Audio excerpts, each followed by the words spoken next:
the work world confusing? Congested? Are you just trying to find your way? There must be a light at the end of this tunnel. Well, there's a way to find your calling, to find that job you want and deserve, when someone will come up to you and say, "You're hired."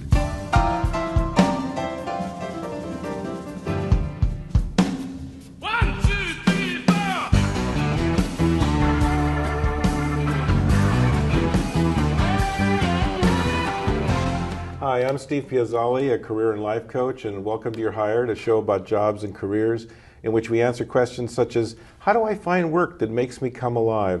How do I get that job I want and deserve? How do I find out about careers in different fields? Well, we're going to answer those questions and many more by having on the show knowledgeable, lively guests, and we certainly have one today. Before I introduce him, though, I'd like to invite you to check out my website where we've added the 12 keys to getting a great job. You can sign up for my free career newsletter there, and you can find out about the career coaching I do. Essentially what I do is work with people one-on-one to help them get unstuck and build momentum towards achieving their goals faster than they would on their own.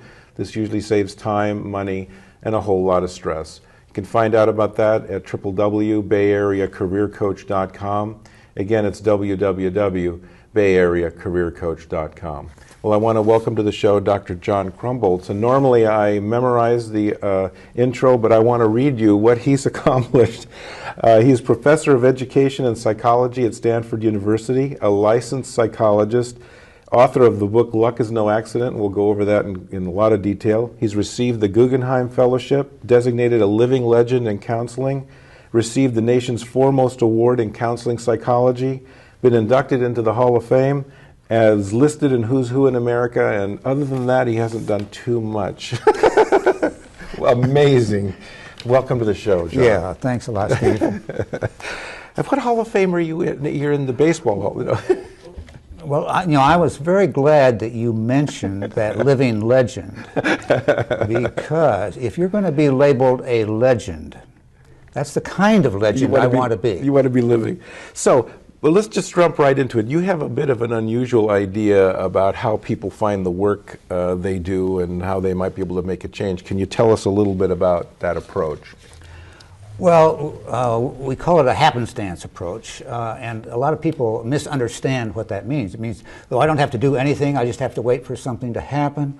No, that's not the idea. The idea is you have to make it happen by the actions that you take. Mm-hmm. So that is just the heart of the idea, but getting people to take those actions and think about life as the result of all kinds of unplanned events. Now, Steve, here you are, a life coach.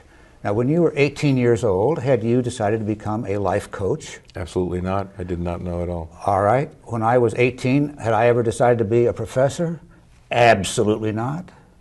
Mm-hmm. Never occurred to me. In fact, see, one of the things that my parents used to ask me, well, what are you going to be when you grow up, John? And I said, well, I don't know. And they said, well, you're supposed to make up your mind. Well, how do you make up your mind? I just never knew how to do it. Mm-hmm. And I had a friend, Leo, who I once said, when we were 12 years old, I said, Leo, do you know what you want to be when you grow up? And he says, oh, sure. You do? Well, what? Oh, I'm going to be an architect.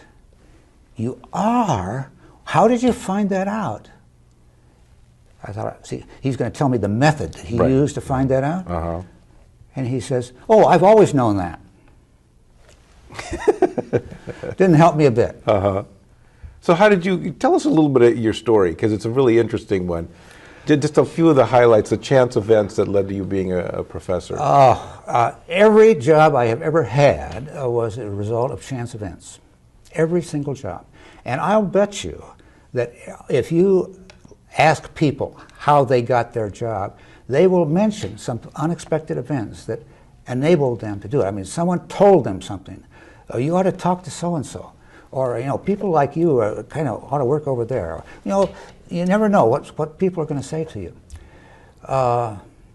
Okay, well, but I think, you know, in the book I've described, you know, how I got to major in psychology. But let's skip ahead from that. Okay. Okay. I'm finally a senior at Coe College in Cedar Rapids, Iowa, my hometown, and I'm worried that I'm in danger of graduating.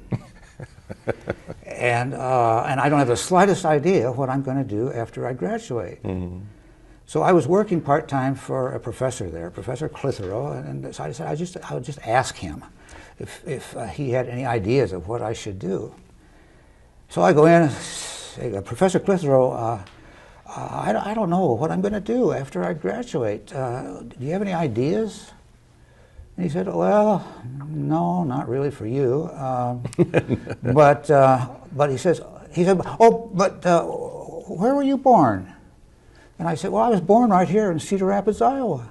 Oh, he said, well, maybe you'd be eligible then for a I just read a newsletter. There's a fellowship that Columbia University is offering that is available only for people who were born in Iowa. And maybe, maybe you could apply for it. He says, I don't think you'll get it, though. But that was the only idea he had. And so I decided to, write to Columbia University, find out about it, get the application forms. And I, filled them all out, sent them in. Didn't think I was going to get it. But lo and behold, a few months later, I'm awarded this fellowship. It was a very generous fellowship from Columbia University. So when fall semester opened, why, I traveled to New York City, Columbia University, and waited for registration day. Registration day comes, and I go to the psychology department. And I said, well, here I am. And they said, well, what kind of psychology do you want to study here? And I said, oh, is there more than one type? And the guy said, oh, yeah, there's a variety. There's educational and physiological and experimental and perceptual. He listed about 12 different types of psychology. The only one that I even knew what it could possibly mean was educational. Oh, right. Because I didn't know what all those other words meant. So I said, well, that educational sounds good. He says, oh, in that case, you should be going to Teachers College. It's across the street. Go across 125th Street and register over there. Oh, okay. So I got up and walked across 125th Street, and there's a long line of people waiting to register. So I got in line. And after a couple of hours, I finally got to the head of the line, and there's a lady there named Ruth Strang, and she said, I'm signing up people for school counseling. Would you like to be a school counselor? And I said, oh, yeah, that sounds good to me.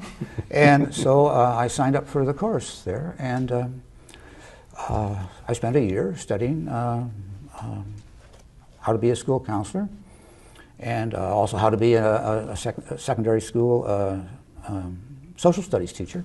But then when I got in the spring, and I realized I was in danger of graduating again.